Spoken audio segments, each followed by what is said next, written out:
We've reached the end of the introductory Python course, so congratulations on making it this far.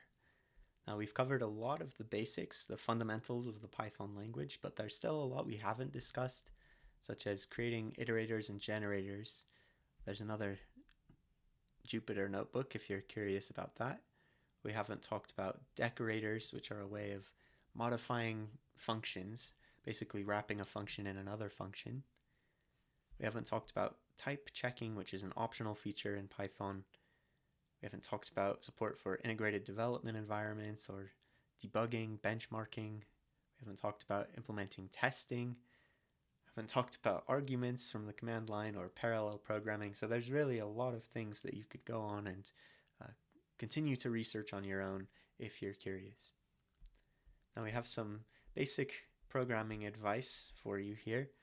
Uh, at the CHPC, we recommend loading a newer version of Python than the system Python. We always recommend using Python 3 instead of Python 2 because Python 2 is no longer supported.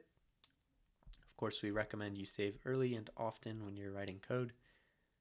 We recommend learning Git so you can save different versions of your scripts and experiment, play around without losing track of your file history.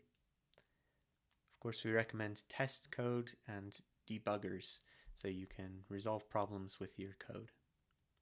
Now, if you'd like to learn more about Python, we have some links to the Python tutorial, the Python standard library, and the PyCon conference, which has a YouTube channel as well with recordings of presentations. Now, if you have any questions about this, please don't hesitate to reach out. Have fun coding, and thank you for attending.